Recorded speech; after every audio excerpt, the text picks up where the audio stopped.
चला नमस्कार नमस्कार विद्यार्थी मित्रांनो, स्वागत आहे सर्वांचं पुन्हा एकदा आपला आवडता युट्यूब चॅनल पोलीस भरती गुरु हार्दे सर आपल्या आवडत्या युट्यूब चॅनल मध्ये मी आपला मित्र हार्दे सर सर्वांच्या ठिकाणी मनापासून स्वागत करतो। आज बऱ्याच दिवसानंतर आपला व्हिडिओ एक 4-5 दिवसानंतर आपला व्हिडिओ येऊ राहिला। एवढा गॅप कधी पडत नाही आपल्या व्हिडिओमध्ये, पण थोडंसं कामानिमित्त मी पण थोडं गावी असल्यामुळे मला त्या पद्धतीने व्हिडिओ तुम्हाला देता आला नाही किंवा अपडेट देता आला नाही आणि पाहिजे तशी मोस्ट पॉवरफुल अपडेट पण नव्हती या मध्यंतराच्या काही काळामध्ये। सध्या जे निकाल पेंडिंगला आहेत राज्य उत्पादन शुल्क भरती म्हणजे दारूबंदी असेल, जिल्हा न्यायालय असेल, त्याच्यानंतर वनरक्षकच्या जॉईनिंग संदर्भात असेल किंवा पोलीस भरतीच्या येणाऱ्या ग्राउंडच्या तारखांसंदर्भात असं अनेक अपडेट येणं बाकी, मात्र त्याच्या संदर्भातले कुठल्याही प्रॉपरली आणि अधिकृत अपडेट अजून संकेतस्थळावरती उपलब्ध झालेल्या नाहीत। हा लक्षमध्ये तर ठीक आहे, आजचं तुम्ही थंबनेल पाहिलं असं आज आपण थोडीशी एक चर्चासत्र भाग 9 मध्ये आपण भेटतोय। असे आपल्या जवळजवळ चर्चासत्र भाग 8 झालेले आणि आजचा आपला चर्चासत्र भाग 9 आहे। आपली भरती प्रक्रिया पूर्ण होईपर्यंत आपले हे चर्चासत्र बरेच लांब जाणार आहेत असेच। आणि तुमच्या माहितीसाठी सांगतो की मला प्रत्येकाच्या मुलांच्या मी थोडासा 4 दिवस जरा बाहेर होतो, त्याच्यामुळे मी प्रत्येकाला कॉल SMS रिप्लाय करू शकतो, त्याबद्दल तुमची दिलगिरी व्यक्त करतो। मात्र एक गोष्ट लक्षात ठेवा, तुम्हाला जर काही अडचणी असतील प्रॉब्लेम असेल तर मला व्हॉट्सअप नंबर आहे हा माझा खाली दिसतो, त्याच्यावरती मला मेसेज करा किंवा याच्यावरती युट्यूबला कमेंट्स करत चला। तुमच्या प्रश्नाचा मी रिप्लाय देणार नाही, वाचेल, रिप्लाय देणार नाही, फक्त वाचेल। मात्र चर्चासत्र भाग पुढच्या चर्चासत्रामध्ये ते प्रश्न तुमचे नक्कीच घेईल, मी काळजी करू नका। लक्षामध्ये आज जे बोलायचं आपल्याला, आज थोडक्यात बोलायचं ते कशा संदर्भात बोलायचं काय आपण आज आपले विषय कोणते आपले आज आपण त्या अर्थाने पाहणार आहे। आपला आजचा जो पहिल्या विषयाचा जर आज आपण या ठिकाणी विचार केला तर पहिला विषय आहे आपला पोलीस भरती आणि सद्य परिस्थिती काय।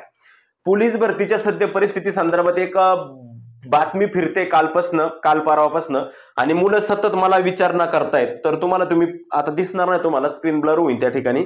या ठिकाणी 15 जून पासून राज्यात पोलीस भरती हा स्क्रीनशॉट मला एका कार्यकर्त्याने पाठवलाय, बऱ्याच जणांनी पाठवलाय। मित्रा, हे 15 जून पासून राज्यात पोलीस भरती हा स्क्रीनशॉट जुना असावा कदाचित, आत्ताचा कुठल्या अशी बातमी नाही TV9ला, हा जुना स्क्रीनशॉट आहे, ते क्लिअर केलं। दुसरी गोष्ट, पोलीस भरतीची सद्य परिस्थितीच्या संदर्भातला जर विचार केला तर लक्षात घ्या, पोलीस भरतीची जर सद्य परिस्थिती संदर्भात आपण बोलायचं झालं तर सद्य परिस्थितीमध्ये काही नाही। सध्या आपलं महाराष्ट्रामध्ये इलेक्शन चालू आहे। महाराष्ट्रामध्ये जरी इलेक्शन चालू असलं, जरी 20 मेला महाराष्ट्राचं इलेक्शन संपत असलं तरी काही लगेच काय सगळे रिकामे होत नाही पोलीस। जोपर्यंत फायनली निकाल लागत नाही तोपर्यंत देशामध्ये म्हटलं तरी आचारसंहिता असते, जरी आपली आचारसंहिता संपली तरी लक्षात ठेवा निकाल लागेपर्यंत कुठल्याही पद्धतीने मला तरी वाटत नाही का ग्राउंडच्या तारखा पडतील। मात्र निकाल लागल्यानंतर आता जस्ट आपल्या एका ग्रुपवरती मी बोलतो, तुम्ही सगळं बोलणार आहे, वयवाढ SCBC सगळे मुद्दे माझ्याकडे आहे, प्रत्येक मुद्दा मी घेतलेला तुमचा सगळे मुद्दे क्लिअर करणार आहे। तर SCBC संदर्भात आणि वयवाढी संदर्भात पण मी थोडंसं पुढे बोलतो। मात्र तत्पूर्वी आपण एक गोष्ट करू की पाहू की जे ग्राउंड आहे तुमचं मैदानी चाचणी, ती मैदानी चाचणी बरेच जण म्हणतात का जून मध्ये होणार नाही किंवा जून मध्ये होते का नाही पाऊस। मित्रांनो, पावसाची तुम्ही टेन्शन घेऊ नका आणि चाचणी व्हायची तुम्ही फक्त तुमची चाचणी 45-40 प्लस ग्राउंड कसं होईल आणि 85 प्लस लेखी कसं होईल याच्याकडे लक्ष द्या। तुम्ही बाकीचे उद्योग करू नका। लक्षामध्ये तू कधी ग्राउंड होईल, कधी उद्या झालं ग्राउंड, तो 22 मार्काचा ग्राउंड आणि 23 मार्काची लेखीन, काय उपयोग आहे तुला उद्या लेखी होऊन उद्या ग्राउंडच्या तारखा पडून, काही गरज आहे का? तुमची तयारी चालू ठेवा। बरेच जण सर खरंच 20 मेला होईन का हो, सर खरंच 20 मे नंतर होईन का हो, आमचे सर सांगत होते, माझा मित्र म्हणला, माझी मैत्रीण म्हणली, माझा ह्यो मानला, माझा त्यो मानला। कशाला? तुम्हाला असं माहिती ना, तू फॉर्म भरलाय ना, व्यवस्थित फॉर्म भरलाय, तुझा ग्राउंड होणार आहे तुला माहिती ना, तू बाकी उद्योग नको करू। लक्षामध्ये तू तुझ्या ग्राउंडवरती फोकस कर, तुझ्या अभ्यासावरती फोकस कर, विषय संपला। मग हे असं बनणार आहे, असं 10 वेळा विचारणाऱ्याची कामं नाही होती, जे कधी विचारणार नाही करते गप्पीच रिझल्ट बंद, अरे हा कधी आला आणि कधी काम झालं याचं, अशी गंमत। त्याच्यामुळे एक काम करा, मान्य मला तुम्ही काय विचारताय का बाबा आम्हाला प्रॅक्टिसला किती वेळ भेटेल, त्या संदर्भात प्रॅक्टिसला वेळ भेटेल। दुसरी गोष्ट तुम्हाला सांगायची झाली म्हणजे 4 जून पर्यंत तर काहीच होणार नाही, लक्षात ठेवा। 4 जून पर्यंत इव्हन ग्राउंडच्या तारखा बिरखा जर पडायच्या म्हटलं तर काही जण म्हणतात 20 ला ग्राउंड चालू, 20 ला ग्राउंड चालू ना, डायरेक्ट 20 लाच होईल का ग्राउंड चालू? एकतर 20चं जे आहे का 20चं इलेक्शन ते मुंबई साईडला आहे, लक्षात ठेवा। 20चं इलेक्शन तिकडे कोकणा साईडला, 20चं इलेक्शन तिकडच्या बाजूकडे, लक्षात ठेवा। इथलं 13च आहे, मी जिथून बोलतोय तिथलं आमचं पश्चिम महाराष्ट्र 13 आहे आणि कोकण 20ला आहे, म्हणजे तिकडचं इलेक्शन आहे। तिकडचं इलेक्शन म्हणजे तुम्हाला माहिती मुंबई पट्टा कसा आहे, मुंबई, रायगड, रत्नागिरी, सिंधुदुर्ग तिकडचं आहे। मग ते लक्षात घ्या मित्रांनो, तिकडच्या बाजूचं इलेक्शन असताना कसं काय पोलिसांचे बंदोबस्त आज सगळे पोलीस बंदोबस्त आले, आज इव्हन ट्रेनिंग सेंटरला असणारे सुद्धा बंदोबस्त आणलेले आहेत काही। त्याच्यामुळं लक्षात ठेवा की ग्राउंडला वेळ भेटेल। राहिला प्रश्न पावसाची काळजी करू नका, तुमचा इन अर्धा पाऊण तासाचा खेळ असतो सगळा, ते ऍडजस्ट करतात काहीतरी। मात्र एक लक्षात ठेवा, दुपारी बऱ्याच विद्यार्थ्यांनी मेसेज केले, लातूर असेल किंवा काही ठिकाणच्या पोलीस अधीक्षकांनी ग्राउंडच्या काही जे पोलीस आहेत भाऊ जे ट्रेनिंगला आलेले किंवा नवीन काही पाठवायचे राहिले काही त्यांच्याकडून ग्राउंडची प्रॅक्टिस करून ग्राउंडची साफसफाई करून घेत होते. ते फोटो मला काही जणांनी पाठवले, लाईव्ह फोटो होते आजचे. कसर ग्राउंडची तयारी. लक्षात ठेवा, जे मुलं काही असतात त्या मुलांना काम देणं गरजेचं असतं. जे ट्रेनिंग घेऊन आलेले असतात त्यांचं पण वर्किंग असतं, त्याच्यामुळे त्यांना ग्राउंडची साफसफाई करायला लावतात. ग्राउंडची साफसफाई म्हणजे असं नाही होत का लगेच भरती.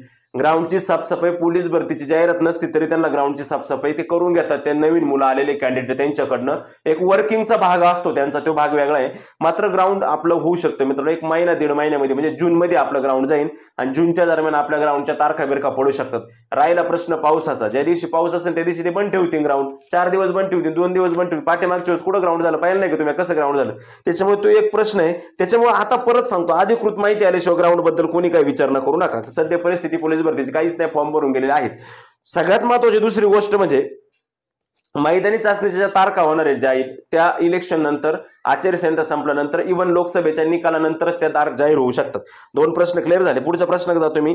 पुढचा प्रश्न असा होता की सर मुदतवाढ भेटेल का. मुदतवाढ भेटणं फार गरजेचं आहे मित्रांनो. त्याच्यासाठी खूप आम्ही पाठपुरावा केलेला आहे. स्वतः मी पण केलेला आहे. आमचे रुपनवर सर असतील, मुकुल सर असतील किंवा बाकीचे अजून बरेच टीम आहेत, समीर सर, बरेच विद्यार्थ्यांनी तो काय केलेला आहे त्या ठिकाणी पाठपुरावा केलेला आहे, नाही असं नाही, किंवा विद्यार्थ्यांनी सुद्धा पाठपुरावा केलेला आहे. मात्र गंमत काय मित्रांनो, तुम्हाला जर वाढून द्यायची असेल, म्हणजे डेट जर वाढून द्यायची असेल तर तुम्हाला डेट एकतर एसीबीसीचा प्रॉब्लेममुळे वाढून देऊ शकले जाऊ शकतात, किंवा आता जे वयवाढी संदर्भात जे काही प्रक्रिया चालू, वयवाढी संदर्भात आता मी तुम्हाला एक गोष्ट सांगतो का काही आजची मला जी अपडेट कळली वयवाढी संदर्भात ही काही गोपनीय माहिती मी सांगणार नाही तुम्हाला इथं, म्हणजे मलाही बी गोपनीय असल्यामुळे मी तुम्हाला सांगू शकत नाही. मात्र एक 4 ते 5 दिवसामध्ये फक्त एकाच सहीमुळे फडणवीस साहेबांच्या एका सहीमुळे बऱ्याच गोष्टी अडून राहिलेल्या आहेत. त्यांचा निर्णय जर आला फडणवीस साहेबांचा तर बऱ्याच गोष्टी पुढच्या सुकर होऊ शकतात. लक्षात ठेवा, सुबक होऊ शकतात बऱ्यापैकी. त्यांचा निर्णय देणं गरजेचं, आणि ते सध्या प्रचाराच्या याच्यामध्ये सध्या आहेत, ते काय त्यांचा हे नाही सध्या, ते त्यांच्या प्रचाराच्या दंग आहेत. आलं लक्षामध्ये. त्यांचा एक निर्णय बाकी आहे, तेवढा निर्णय झाला की ते क्लिअर होईल. त्याच्यानंतर तारखा झाल्या. पोलीस भरती सध्या परिस्थिती एसीबीसी संदर्भात बोलतोय. एसीबीसी ज्यांचं निघत असेल त्यांनी आता एसीबीसी काढून घ्या. एसीबीसीमुळे बऱ्याच मुलांना फॉर्म भरता नाही आला, आणि एसीबीसीतून फॉर्म बऱ्याच मुलांना ईडब्ल्यूएस मधून फॉर्म टाकला, ओपन मधून असताना देखील त्या मुलांना परत आव्हान देऊ शकतात. जे प्रॉपर ईडब्ल्यूएस मध्ये जातात ते मुलं त्यांना आव्हान देऊ शकतात. लक्षात ठेवा. आणि एसीबीसीचा दाखला निघाला नाही, त्यांनी दाखले काढून घ्या. एसीबीसी आणि वयवाढ या 2च कारणांमुळे आपल्याला मुदतवाढ जर भेटली फॉर्म भरायला तर मुदतवाढ भेटू शकते, बाकी कोणत्याही कारणामुळे मुदतवाढ भेटणार नाही. ऑलरेडी त्यांनी तशीच 15 दिवस एक्सटेंड करून आपल्याला मुदतवाढ दिलेली होती. आलं लक्षामध्ये. त्याच्यानंतर वयवाढी संदर्भातलं सांगायचं झालं तर वयवाढ संदर्भातली जी अपडेट आहे मी तुम्हाला सांगितले 3 ते 4 दिवस अजून वाट पहा. आज तारीख आहे मित्रांनो 28, 4 ते 5 एप्रिल मे पर्यंत आपल्याला वयवाढी संदर्भातली काहीतरी पॉझिटिव्ह निगेटिव्ह काहीतरी अपडेट मिळेल, मात्र कन्फर्म मिळेल. काळजी करू नका. सकाळी पण मला बऱ्याच साताऱ्यावरून काही मुलांनी फोन केले होते, भरपूर मुलं वगैरे कॉल करतात, परंतु काय करतात काम करणारी टीम थोडीशी वेगळी आहे. मी आहेच असं नाही, परंतु मी माझ्या कामात असतो. आमची जी टीम आहे काम करणारी 2-3 टीम आहेत ते त्यांच्या पद्धतीने काम करतात. प्रत्येक न्यायालयीन प्रक्रिया ते त्यांच्या पद्धतीने पार पाडतात. त्याच्यामुळे मी पण त्यांना सतत विचारत नाही, डिस्टर्ब करत नाही, विचारून. आलं लक्षामध्ये. त्याच्यामुळे त्या वयवाढी संदर्भातलं काय होईल काय नाही ते पुढं पाहूच आपण.